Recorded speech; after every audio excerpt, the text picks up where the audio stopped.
Hello and welcome to the CPC. My name is Chris and with me is David. Hi guys.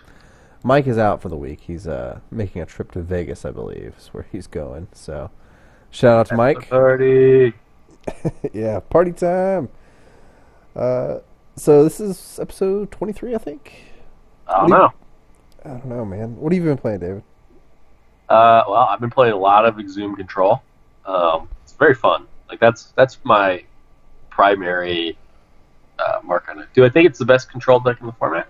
Probably not, but it's fun and it's a nice change of pace from all the other stuff I do. And I call myself a combo control player at heart, and it fills that void for me.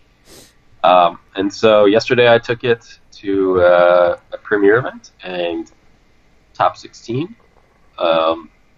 The only people I lost to were XMMX, and I lost also to the Raging Flump. So two pretty good players. And I kind of punted in both matches that may have actually really helped. So you live and you learn. But I was able to beat Mezel and a Slivers deck, a Tron deck, and some crazy red brew that was just out of this world. Yeah, and I was able to beat that too. The top 16, I think. I mean, I guess I didn't really look at the standings, but I assume I did. And then I played 2 8-mans this week, trying to do Mike's challenge. The first one I had the Architects of Thought in there, and won the first 8-man with it. So mission accomplished on the Architects of Thought. And then I jumped in another one, forgetting that I still had Architects of Thought in my deck, I think.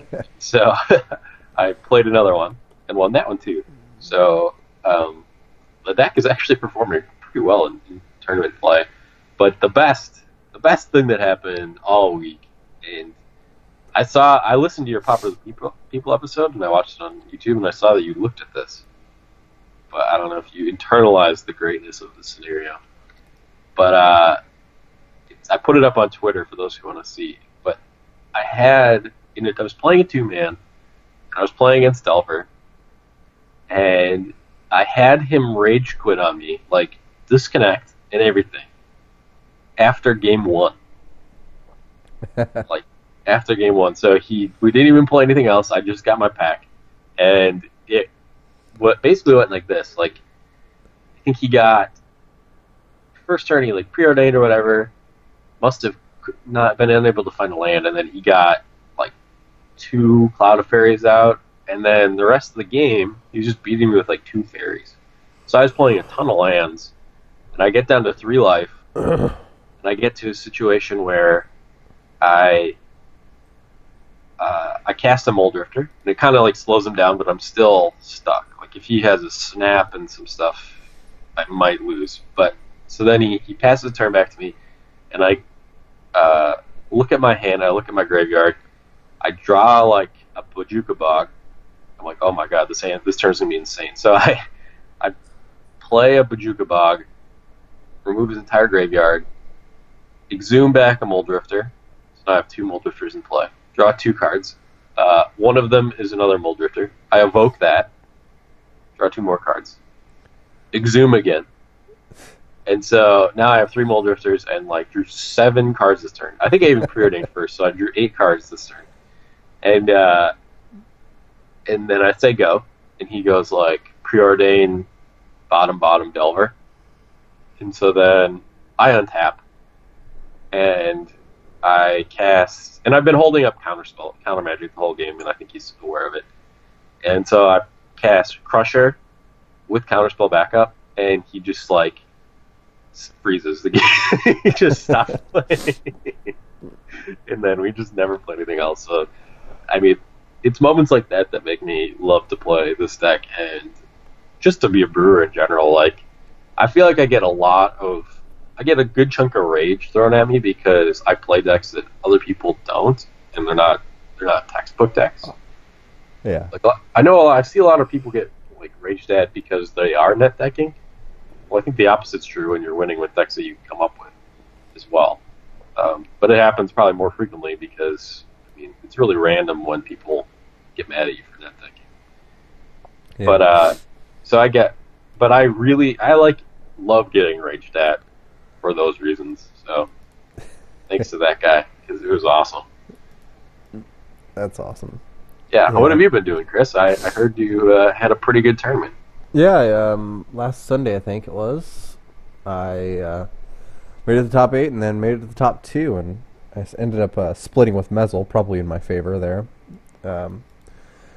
Because Mezzle probably would have kicked my ass. He's way better at Delver than I am. I'm just going to be perfectly honest with myself there. And I think I've played him in since his most recent changes to his deck with Mutagenic Growths.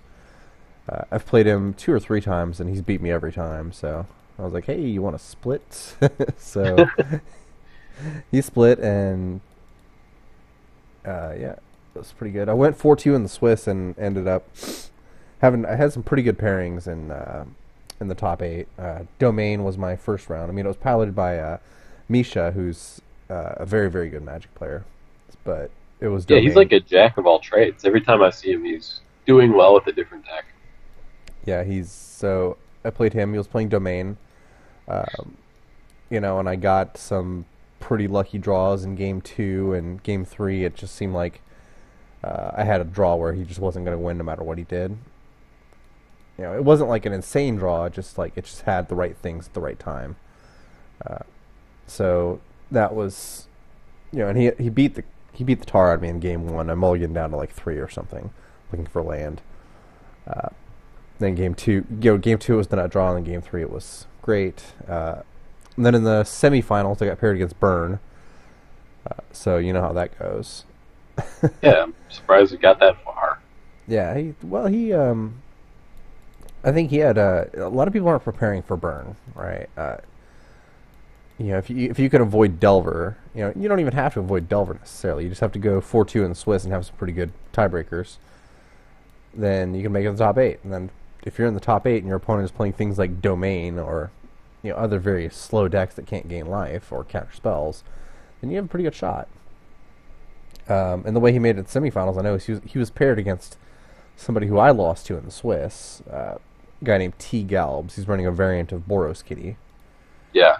And if you recall from our conversation with Jomar on our Boros Kitty episode, the Burn matchup is not great. Yeah. So I'll send you this guy's list, T. Galbs, and he beat Burn matchup's not good for Boros Kitty? No. I didn't know that. I didn't remember that. That's interesting, because it seems like it could be very easy if they wanted it to be. Yeah, so the list is... I just posted a list of one of the tournaments in the show notes, so you can take a look at that. This is his deck from an 8-man, but it's the same as what it was from a premier event. So he's running a pretty close Boros Kitty impression. But yeah, the reason that it's not a great matchup is that they're not really fast at all. Boros Kitty is a very slow deck, and the only life gain they have is Kabira Crossroads. So they really have to, and Burn can deal with a few points of life gain. Yeah, well, I've seen them play Below Missionary before. I think you're right. It's just they're just not prepared right now for it, which is fine. There's no need to be. Yeah. But but they can be good against it. All I was just saying is I think they can be good if they want. Because all the stuff I'm doing, right, in Azorius Kitty is basically all the stuff they're doing, or could do, because it's all white. Yep. Yeah, and I don't know if you saw the Jason Moore video, but he beat Burn the other day. Yeah, on a mulligan to 3, right? On a mull to 3, and then Game 3, his opponent got 3 of the curses out against him, and he never got below 15 life. That's awesome. Yeah, so so Azorius Kitty probably has too much life gain. This could probably have a little bit more, but again, who cares about Burn really? It's not. That's probably why the Burn player got as far as they did, is because it's Yeah, you can minimize wins, right? You just you catch people off guard, and it's like, whoa, I wasn't expecting that. And they're like, yeah, I know. That's why I played it. So yeah, I mean, I was pretty lucky pairing for the top 8. In the Swiss, I lost to this T Galbs guy, and I lost to, I think, a mono black deck. I think it was horrible hands and whatnot.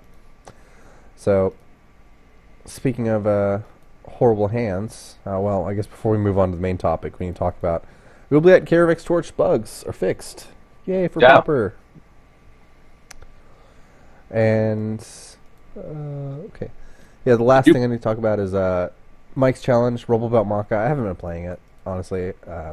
I've been playing it in practice, but this week has been insano busy for me with taking a trip to Illinois to do a job interview. So. Well, I guess I can understand why you wouldn't play Rumble Belt Maka then. Yeah. I love the Rumble Belt Maka. I played it in a lot of 2-mans. I haven't played any 8-mans. But after he issued the challenge, I played Rumble Belt Maka in like 5 or 6 2-mans, and I won 4 or 5 of them. So, it seems totally fine to me. I mean, I have played brute force before, and I've done it seriously. Yeah. Rumble Belt Maka's, I mean, arguably better, depending on what you're doing. Like, it's uncounterable, right? And then, so you can bash your 2/2s through Mirror Enforcers or Carapace Forgers and whatnot. So that's pretty nice about Spire it. Golem, that's the big one to beat. And then bashing through a Spire Golem. And then like later in the game, you can just cast a Hill Giant, and a Hill Giant's fine. You're not super excited to cast a Hill Giant, but if you have a pump spell stuck in your hand. Yeah, if you have 4 mana, then, and that happens more often than you might think. Especially, I'm running 18 lands in my Goblins list. I don't know if that's standard, but that's what I'm running. So.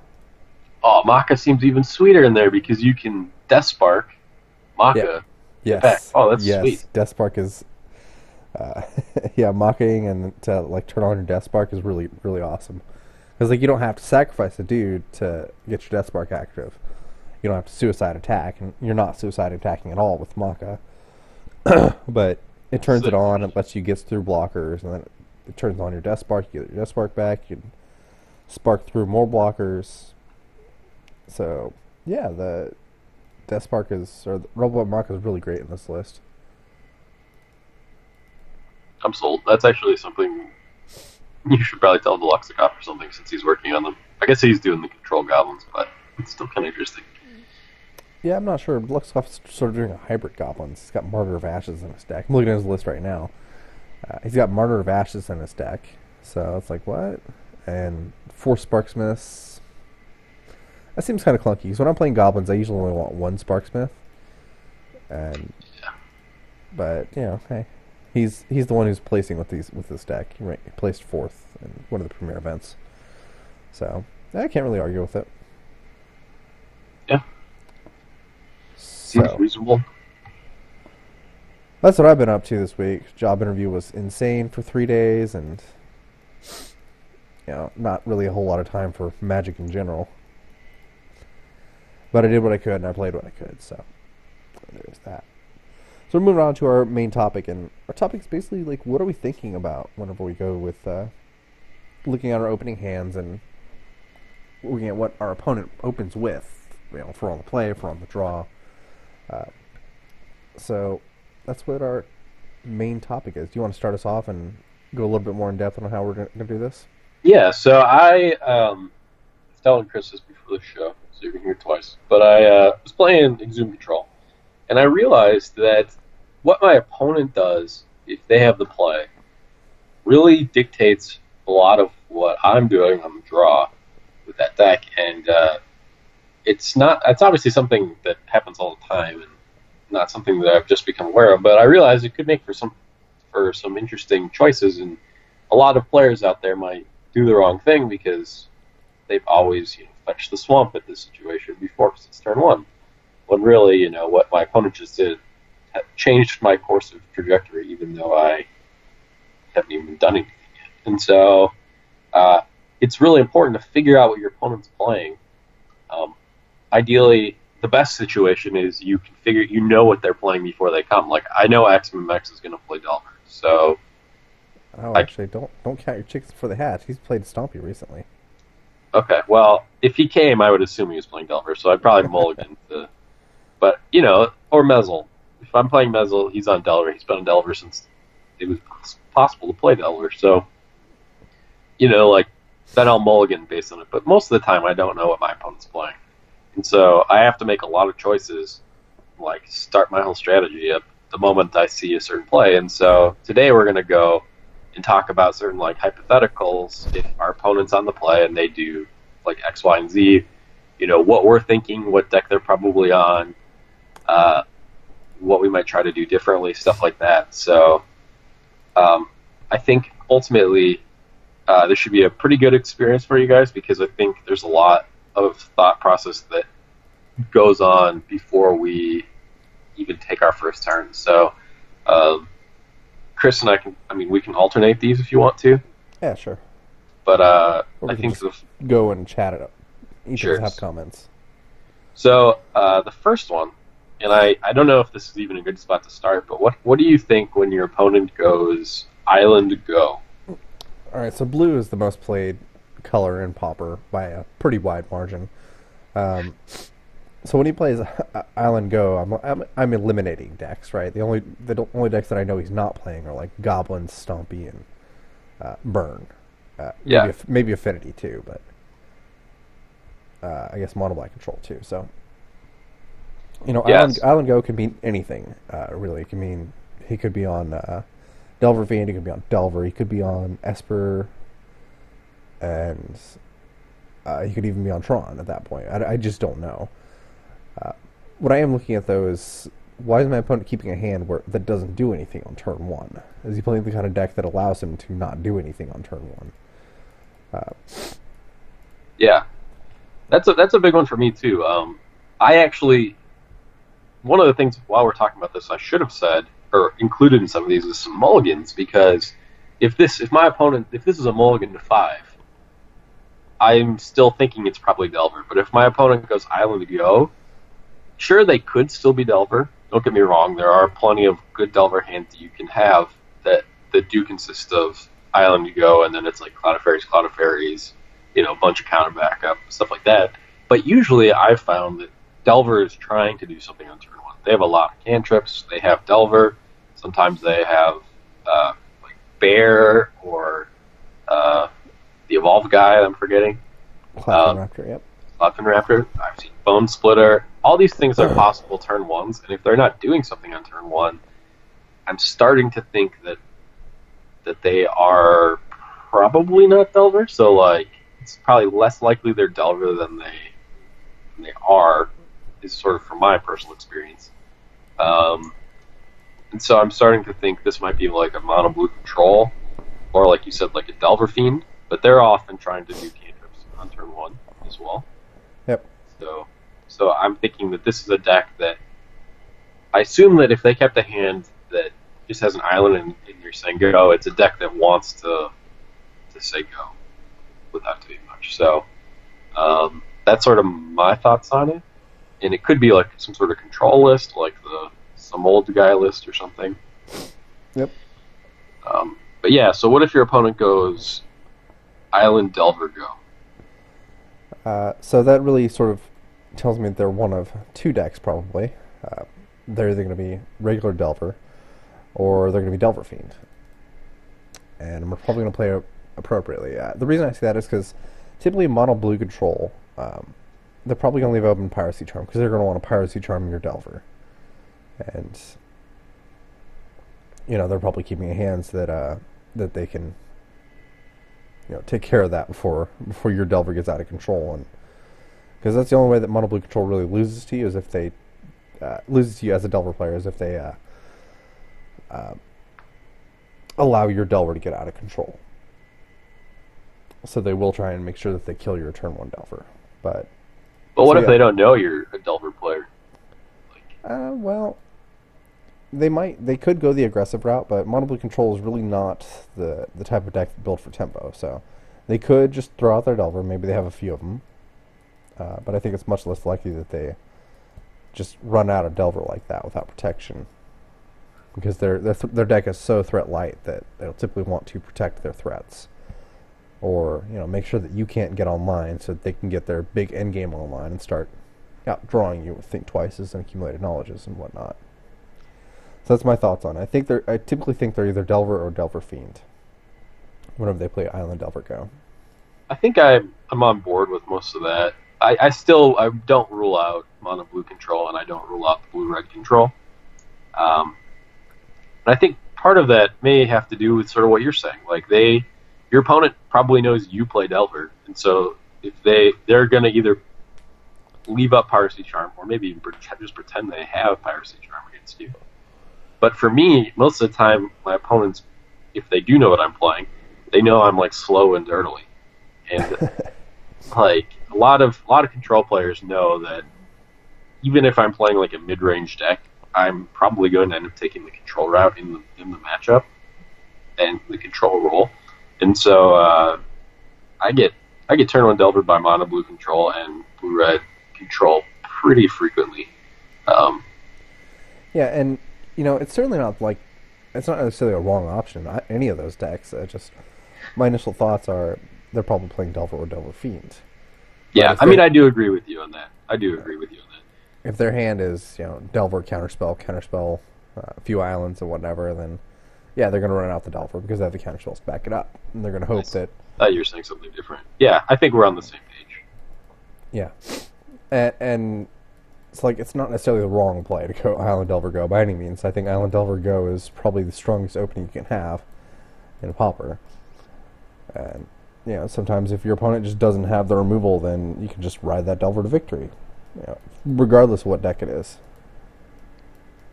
Okay. All right. Well, what do you think about Island Preordain Go?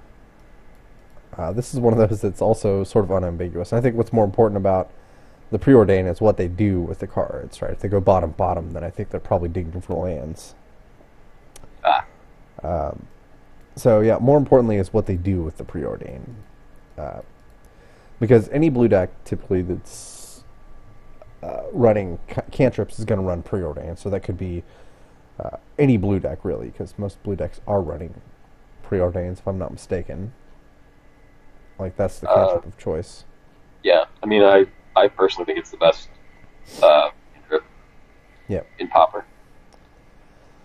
So the only thing I can really determine from a Preordain is what they do from the card, what they do with the cards, and that they see, and that they're playing blue. Yeah, I feel like this one actually tells me the least of any of them. Like I think Island Preordain Go tells me less than Island Go, or Island Delver Go. Because everyone's playing Preordain, and so it could be really anything. And I advocate using Preordain when you're playing Brews. So if you see Island Preordain, it could even be something you've never faced before. Yeah. Okay. Well, is it Guildgate Go? So this is, in my mind, one of two decks. It's either Delver Fiend or Blue-Red Control. Both decks are running Guildgates now, pretty regularly. I don't know about what Delver Fiend's normal configuration is, but I think only one Delver Fiend player is playing Evolving Wilds instead of Visit Guildgates. Yeah, I'm not seeing it too often. I'll see expanses when I see Brainstorm included or whatever, because people like to be cute. But yeah, I don't know. I think some of these are softballs, and I think softballs are good to still talk about. And to me, I think you hit this right on the head. It's either Delver Fiend or Blue-Red Control. Unfortunately, those decks do very different things, so it doesn't always allow you to make competent decisions. But I guess if I saw Is It Guildgate Go, I'd be much more inclined to try to take the route that beats Delver Fiend, because if I'm playing against Blue-Red Control, I probably have time to sort of compensate for that fetch of a different land or slightly different play that I did on turn 1 or 2, because I'm going to have time to do it. Yep. So I'd rather not die to a turn 3 Kiln Fiend with a Soul Scrub. Yeah, that's totally fair and legit. I say Delver Fiend's fallen out of favor, and there are only a few people who are even still playing the deck, so you have to take that into consideration too, is that the blue-red control is significantly more popular than Delver Fiend. It did top 8 the other day, though. Yeah, that's true, too, though. Like, you should probably hedge on it being blue-red control right now.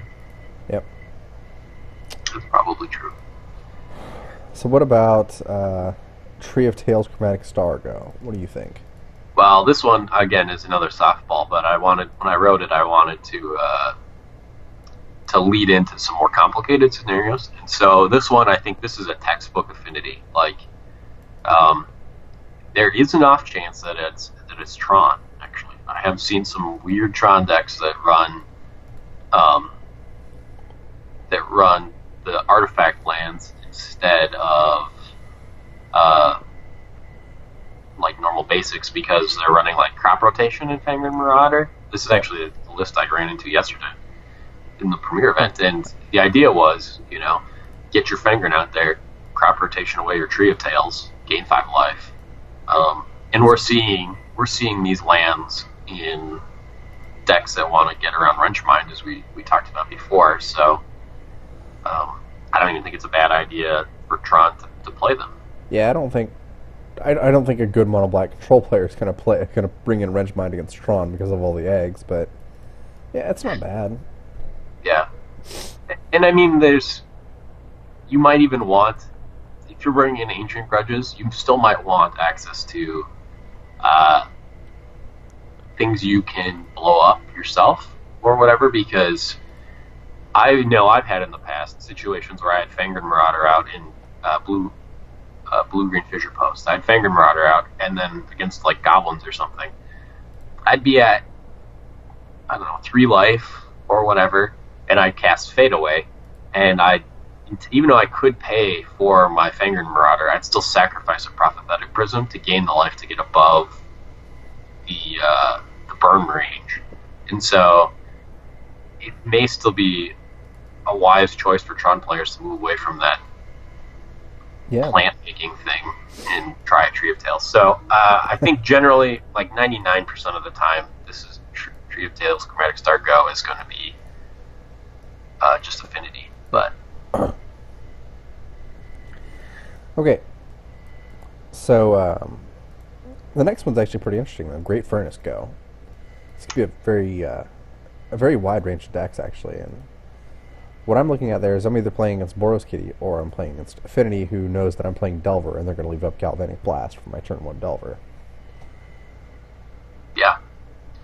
I think that's pretty spot on. I've also seen Surakuku and some other Delver Fiend players run the artifact lands for the same reason we were talking about the Wrenchmind. So those aren't totally out either, but I wouldn't really consider them. Yeah. And I'm kind of surprised, actually, that the blue-red control players haven't moved over to artifact lands as well to get around the Wrenchminds, but it's neither here nor there. Yeah. I don't know how I feel about those types of plays, because it does open you up to artifact removal out of the sideboard. Like, if I see someone's doing that to me, maybe I'm not bringing in my Wrenchminds, but I'm going to bring in my Ancient Grudges to try to mise a win that way. Yeah.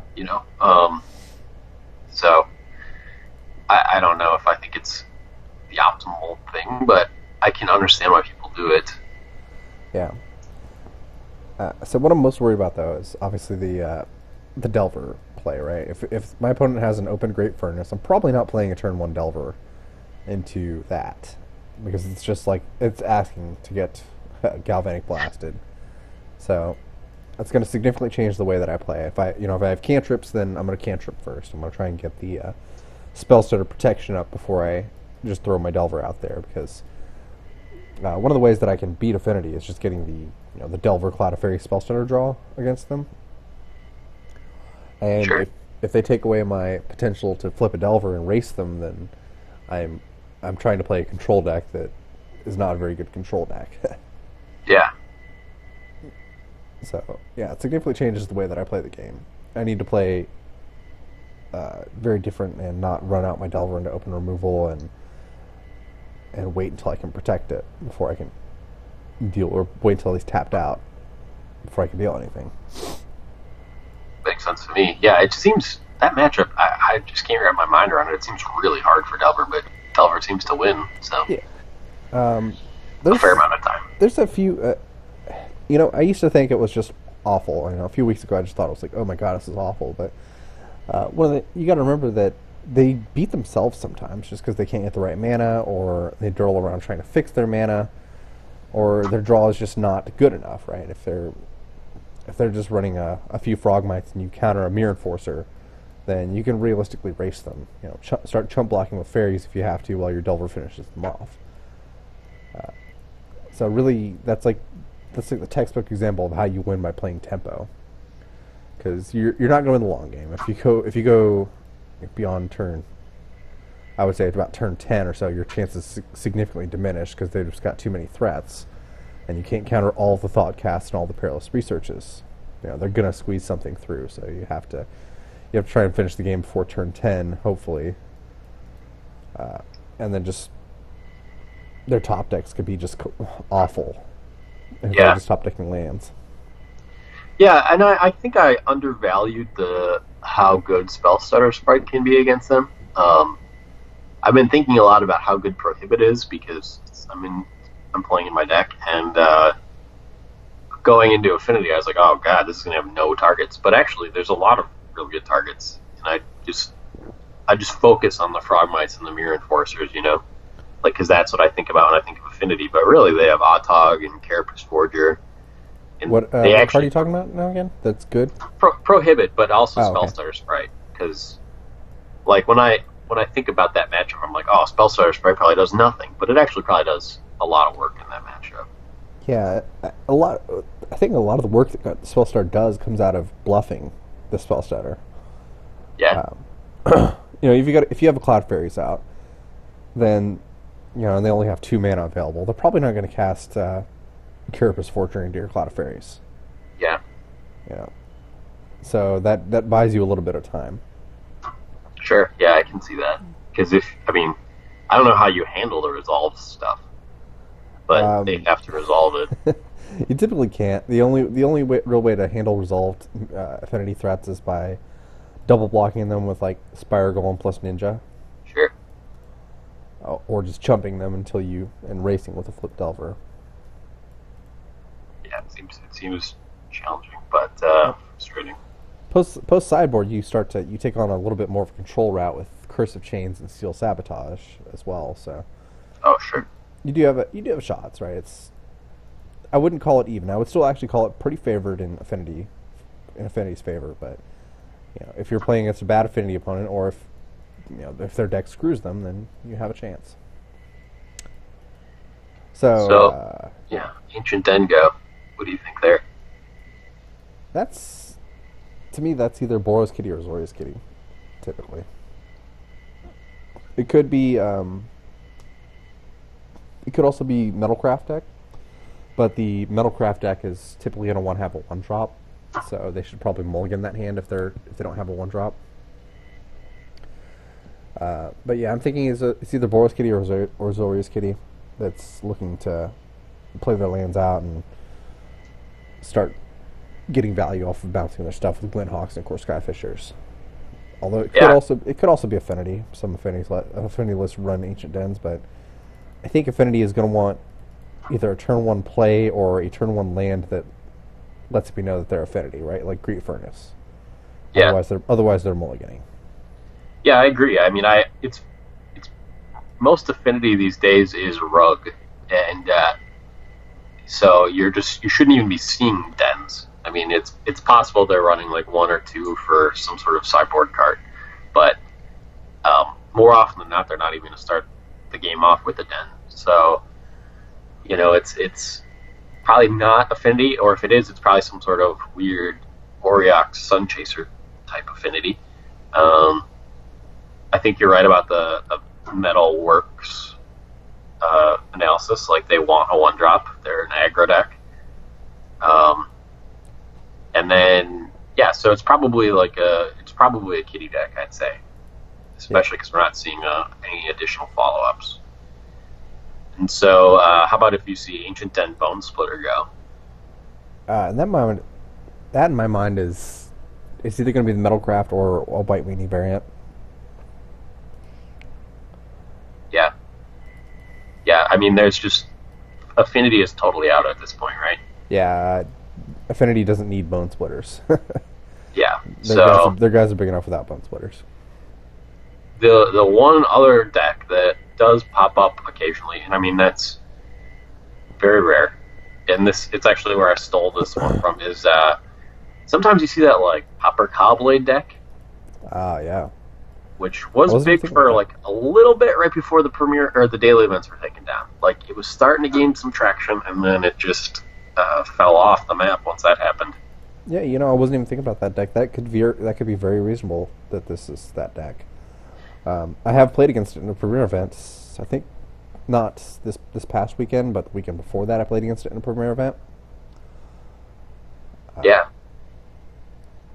So and that's important to know. Like there's cards in that deck that I think would be really relevant for Delver to stop. oh yeah, definitely.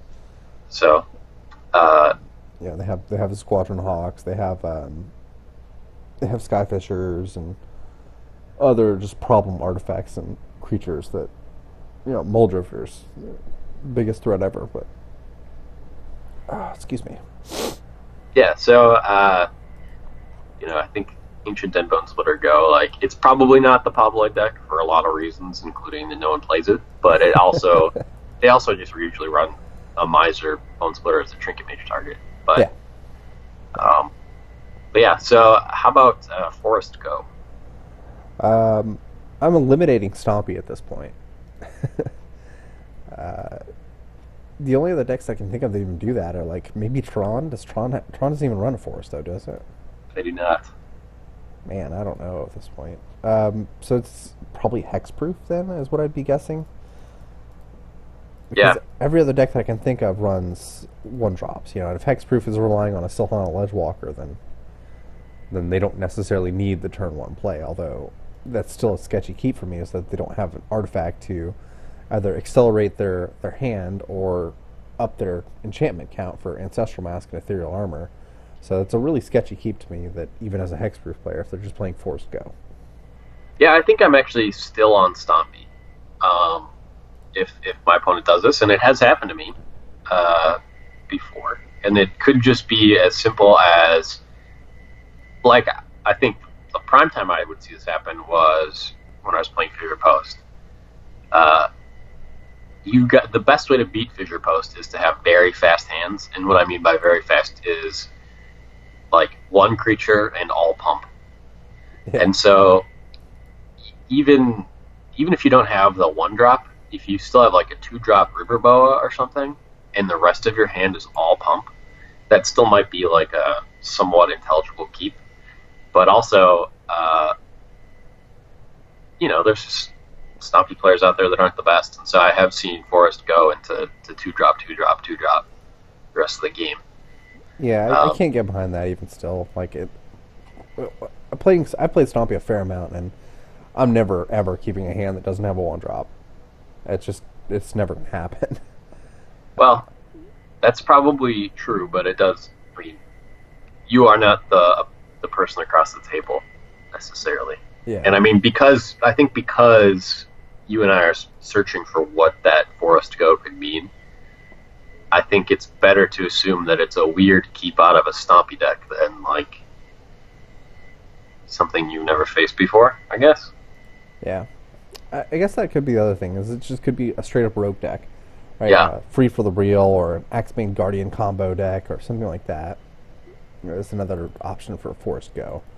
Like I completely rule out Stompy, and if they do turn out to be Stompy, then I feel like by them keeping that hand, they gave me a significant amount of percentage points to win the game. Because Stompy plays a lot like a tempo deck, and if they don't have the early pressure to play their tempo game, then they're not really winning. Yeah, I agree. I think it's probably a pretty loose keep.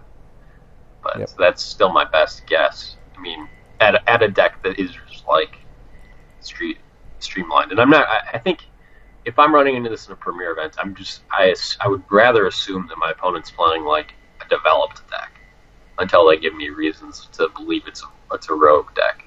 Yeah. Because the other deck that could be would be Domain. That would be the other Yeah, one that's come up a little bit recently. yeah, it could easily be Domain. Like if their hand is no Nicodals, no Abundant Growth, but it's like Annihilator's Presence on turn 2, that's pretty good for them. Yeah. Yeah. So, what about Forced Abundant Growth go? So we just covered it, but it could be the Domain deck, and the only other deck in my mind that it could be really is Hexproof. Yeah, I mean that's pretty solid too. I've seen yesterday actually. I played Slippers though that had Abundant Growth. They're splashing a third color. That's interesting. Yeah, that's something I'm a big advocate of. But Yeah, I think with Slivers you don't want to splash a third color. The 2 colors is already stretching it. yeah, but it got me thinking. Is it? He had Core Skyfisher also in his deck. Is that bad? Like to have the growths and like the Skyfisher. Skyfisher is just like a fine card on itself, right? Yeah. And I don't have I that. don't know. And the extra fixing could be nice. Yeah, it could be. You know, I'm going to hold back judgment on that because I think I know who you played, and he's a very, very good player. He was actually, yeah, that was Singer from Singer, probably, right? You were Yeah. playing against? Yeah. So, that's sort of an interesting player. He used to play the Ghoul Razor Mono Black control list. Yeah. And back in, I don't remember when this happened, October or so last year. Not October, it would have been earlier. But last year, when they were running that contest to see who was the winningest Pauper player, like the top 2 or 3 players were Fissure Post, and then you had this guy. And he was in 3rd or 4th playing Mono Black Control. So, and playing a really rogue version of Mono Black Control too, the Ghoul Razor package. So, yeah, Singer from Singer. I'm gonna reserve judgment. He knows what he's doing. I've played against him in premier events, and I beat him running that list too, where he was running Skyfishers, and I don't remember if he was running Unearths too, but yeah, I don't know. That could be him, but short of it being him, Abundant Growth usually means Hexproof or Domain now. Yeah, I agree. So I guess we can just package these 3 up. So if in one. So what about Forest Utopia Sprawl and then naming white, green, or blue? What does that tell you? Okay, so white tells me he's definitely Hexproof. There's just nothing else he could be really at that point. Green is sort of ambiguous though, because green could mean that he's playing Hexproof and he just needs the green fixing. He has a Plains in his hand. It could also mean that he's playing the what is it, like the Simic Torch deck. Yep. That's sort of fallen out of favor here recently in favor of just Esper Sage, but it could be Simic Torch. And Utopia Sprawl naming blue means he's definitely Simic Torch. Yeah, I think the only other one in there is the Arbor Elf type deck, so like Alex Ullman's deck for the green one. And Freed from the Real would be like probably the blue one. Not that either of those are big contenders at the moment, but there's things to be aware of.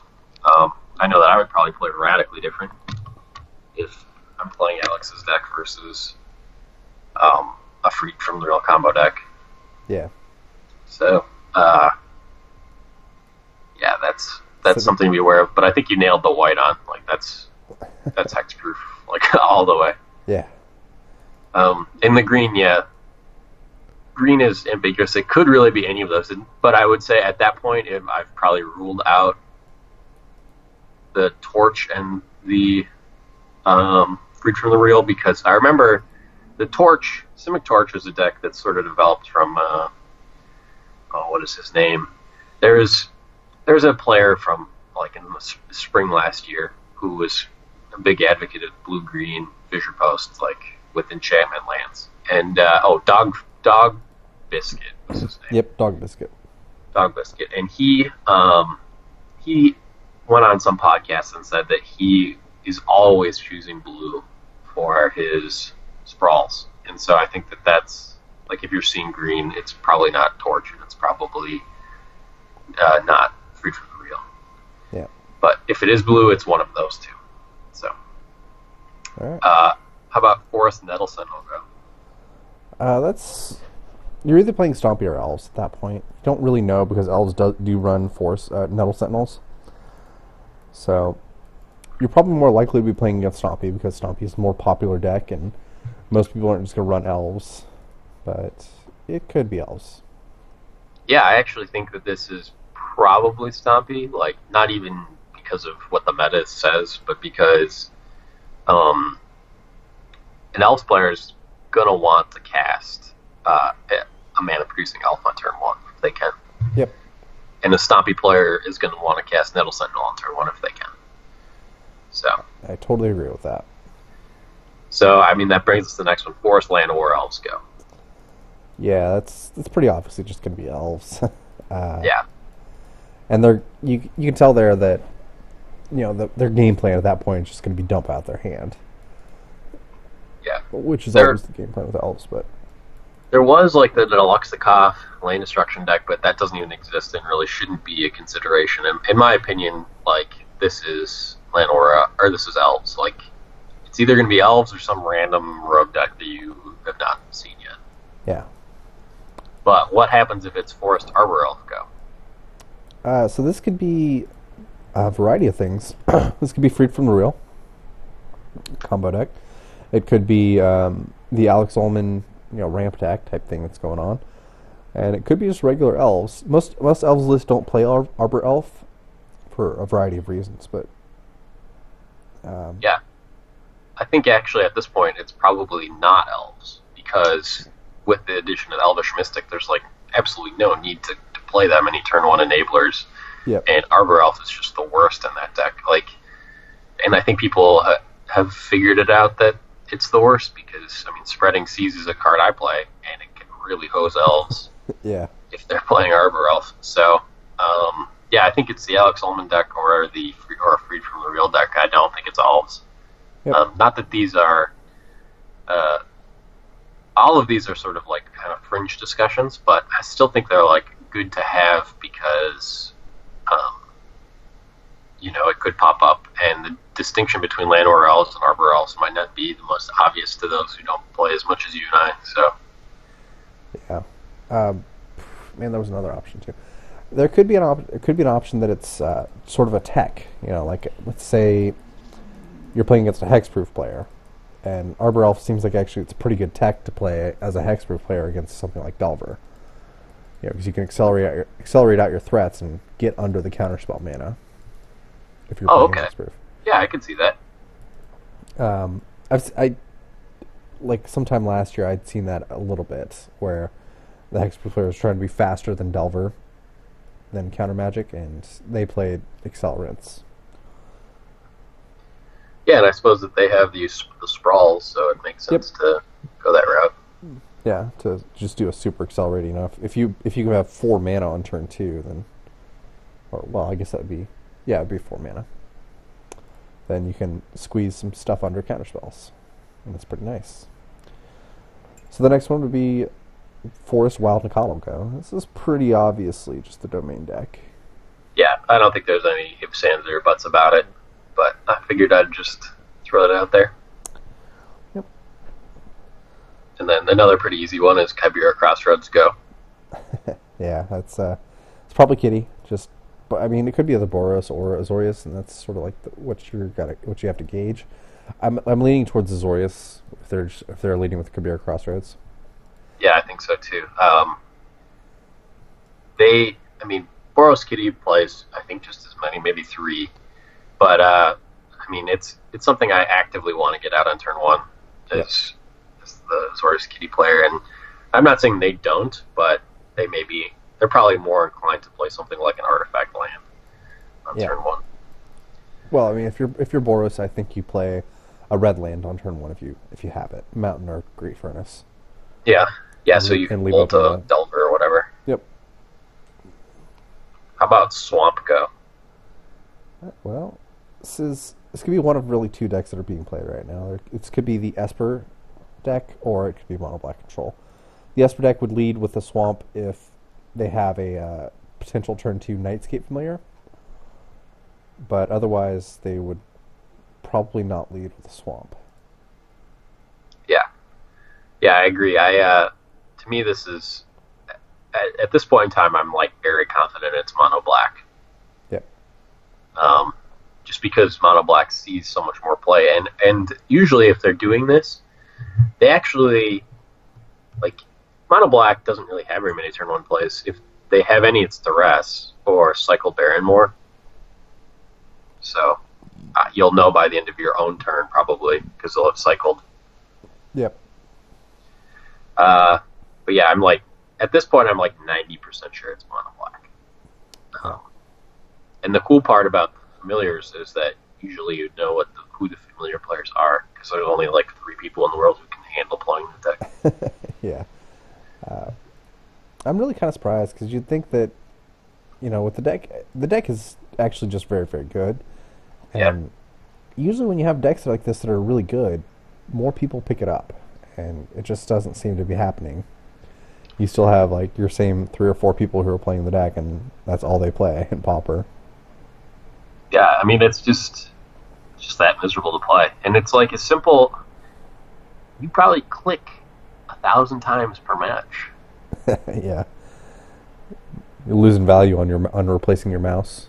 And I think it's challenging because there's like a time aspect. Like I went to game 3 with Flump yesterday, and I'm not going to say he almost timed out, but he finished with 2 minutes left, and he plays the deck day in and day out.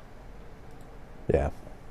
So it's not very user friendly or new player friendly. It's very hard to pick up, but yeah, it is really good, and you'd think someone would want to make the effort to get good at it. But yeah. I think part of the thing I guess this is probably what it is.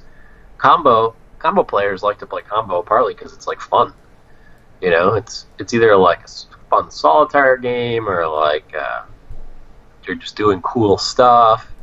It's like flashy, and Familiar Storm or Familiars isn't really any of those. It's like you're just clicking things in the same pattern over and over again just to accrue 2 mana per cycle or whatever. Yeah. To then start capsizing their lands back to their hands very slowly.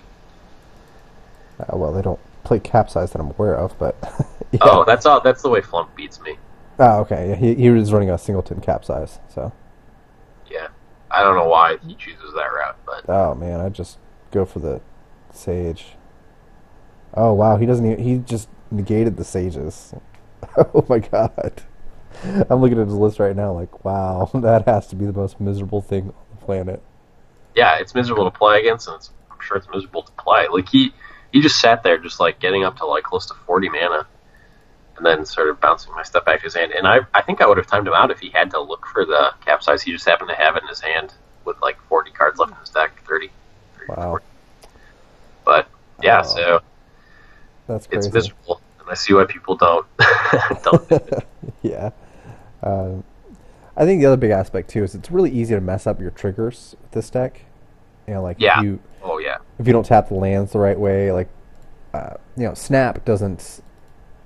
When you cast Snap, it's the way that the Moto interface works is it's really easy to mess it up and miss your untapping your lands. Or if you didn't tap the lands ahead of time, then Snap doesn't give you an option to tap the lands with a trigger on the stack. So that's another thing. It's like it's really easy to just mess up your triggers when you're playing this deck.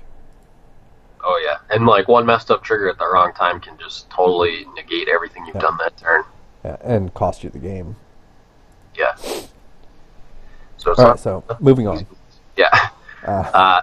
This was another easy one. I kind of just wanted to throw out some easy ones so we covered them, But Urza's Tower Expedition map go. Yeah, that's pretty obviously Tron. Yeah. And are you concerned about like what the Tron build is? No, I think it's most Tron builds are running pretty much the same list, and there's not a whole lot of variance there. And But if he's running, turn 1 tower expedition map, I'm pretty sure that he's going to have the turn 3 Tron. Yeah. So, it just, unfortunately, that's the way it works out with Tron. It's like if they lead out with an expedition map and a Tron piece, you're probably just going to have to face down the turn 3 Tron. So, play accordingly. Yeah. How about Mountain Go? To me, this is only burn. Only burn can accept this hand because Goblins players need to mulligan this if they don't have a 1-drop. Yeah, I tend to agree. This tells me it's like I'm probably going to get bolted at the end of my turn, and that's actually really about it. Say it actually could be the blue-red control deck too, but they typically want to lead off with an island so that they can have turn 2 counterspell mana. And it could be Delver Fiend. I mean, it'd be unlikely, but I could foresee myself keeping a hand that's Mountain Go. Like, and then like if I have a hand of 3 basics, like a Fiend, a Bolt, and something else, I could see myself keeping that. Yeah. But yeah, it's probably burn. Yeah. And then the easy follow up is Mountain Foundry Seat Denizen Go. Yeah, pretty obviously Goblins, but it could be. I mean, it could be a variant red aggro deck. Like, it could be a Jack who JPH Snake was brewing with Foundry Street Denizen and a Crone Crusader. So yeah, it could be it could be a brew as well.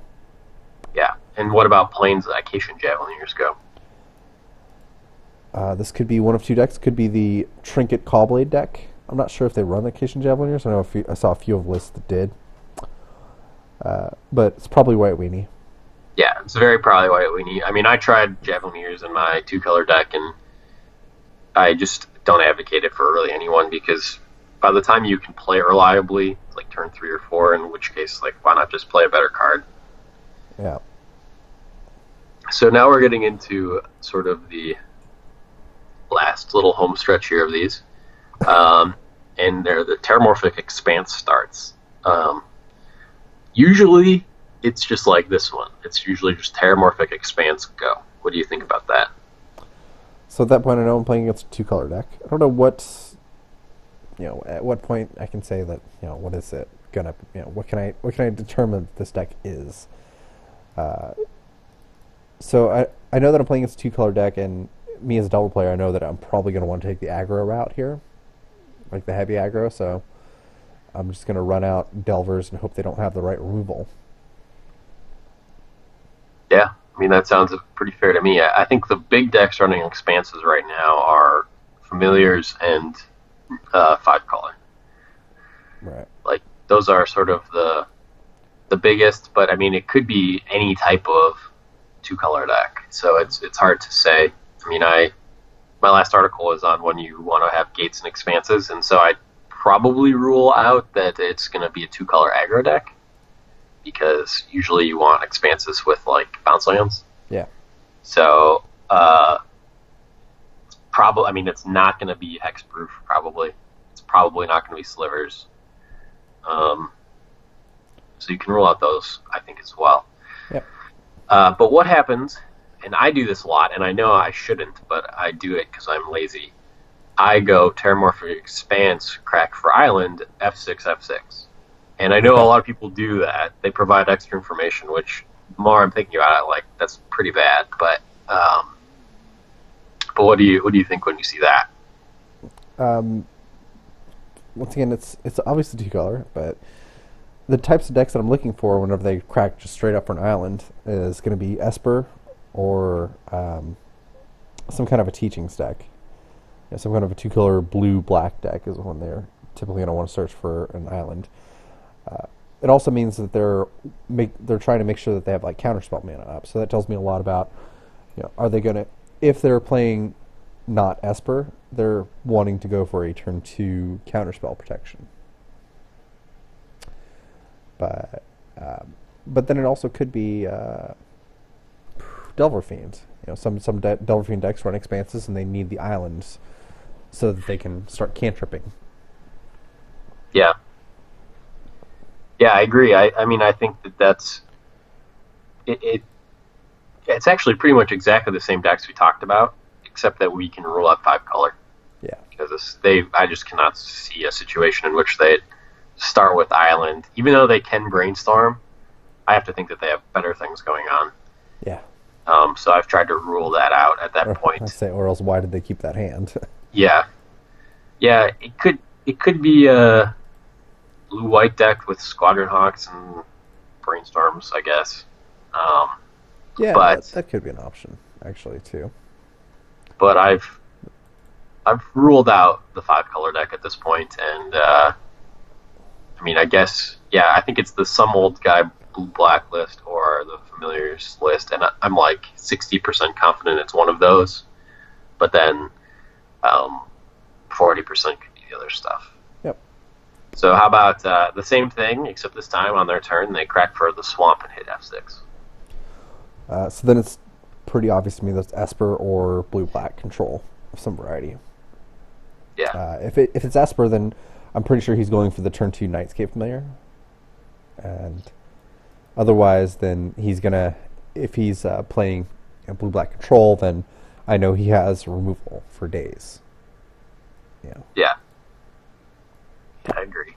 I mean, when I'm playing my deck, if I'm fetching out an island on turn 1, it means I either have a preordain or I have actual counterspell in hand, and I'm going to need the island. Or, I guess I could just have other black mana. But usually I'm fetching out a swamp, so I can start killing things quickly. How about same thing, but cracking for plains? In my mind, I think this can only be Esper Sage. Yeah. Going for the turn 2 Sunscape Familiar. Could be the Pawblade deck, but yeah, I think 90% of the time. Could be the Pawblade deck, and it could also be the Domain deck, but I don't think Domain has a turn 2 play involving white mana. Some play Squadron Hawks. Oh, yeah, there's Squadron Hawk, you're right. So I guess it could be the Domain deck, too. I wasn't even thinking about Squadron Hawk. Yeah, it could be. And I suppose I actually have seen turn 1 fetch for points. They also run Skyfisher. Not that they usually play that on turn 2, but they yeah, they may still want the white for some reason. Okay. And the last one I have is Terramorphic Expanse, crack for a mountain. So this is probably, like, I think the only deck that this is reasonable in is Delver Fiend. Sort of a new brews that we haven't seen yet. I think it's a 5-color consideration. Okay, that's a Domain deck. I keep on forgetting about that deck. That's an actual deck, isn't it? It's one to talk about. I mean, it's who knows how good it is and how much staying power it has, but it's certainly the new hotness, and a lot of people like it, so it's going to be aware of. And I think, I personally feel that part of its success is people don't know what's going on, and so that's why I wanted to cover it as much here, because I know when people are doing stuff like that, I'm like, okay, what's happening? And I'm not really sure what to do on the first couple turns, and then once it all comes together, I'm like, oh god, now I'm really far behind because I thought you were doing something way different. Yeah. So I think that's cracking for a mountain is probably the Domain deck. Okay, that's fair enough. Talk briefly about the next portion. So we're done with. You have any more hands you want to talk about? No, that was okay. more than enough, I think. All right. We sufficiently bored our audience. So, talking about the deck of the week, you have a Trinket Delver deck listed. I'm just going to talk about it a little briefly here, but it's 16 islands, 4 Cloudifairies, 2 Cloudfin Raptors, 4 Delvers, 4 Ninjas, 4 Spellstutters, 2 Trinket Mages. What do you think about that? Well, I don't know. I mean, it was one of the few brews I saw this week, so I wanted to talk about it and get your opinion. I mean, I think the first thing I would change is I'd add a seat to the Synod, because the Trinket Mages can only fetch up Bone Splitters right now. Yeah. It's not unreasonable, for sure. Although, Trinket Mage is the most expensive thing in this deck, so maybe seat to the Synod is not necessary.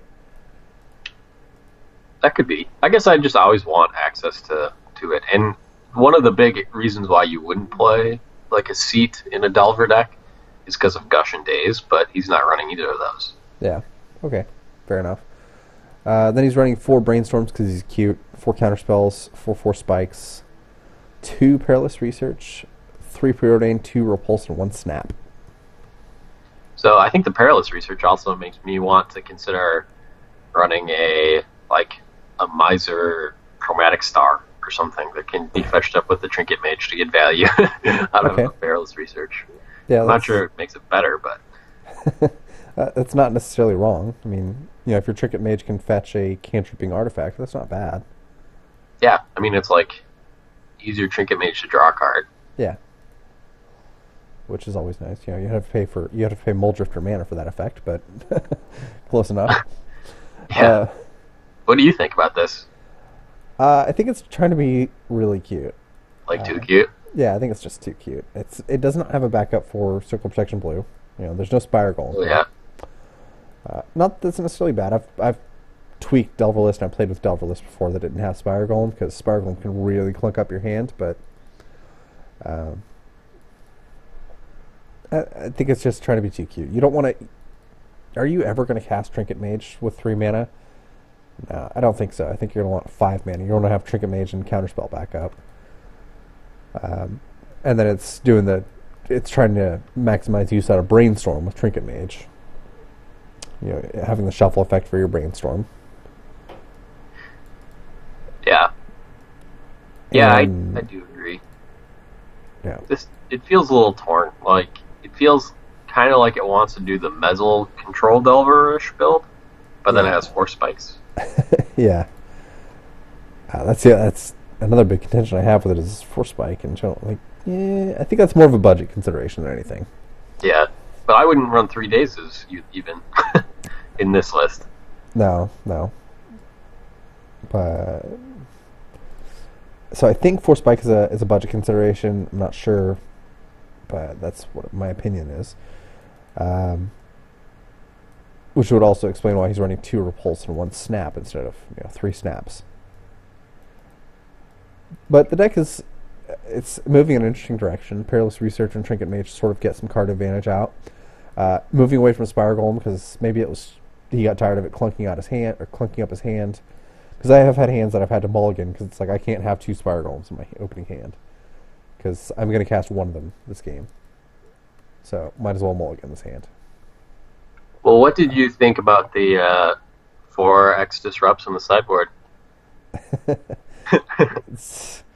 Well, there you go, Bobby. Your challenge has been met by this guy. He only got 3rd though, but well, 4 disrupts. I actually just saw that.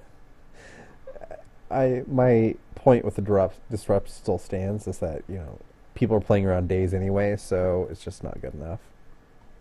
Makes sense to me. Yeah, so that's all I got. Yeah. I don't have a what's the play.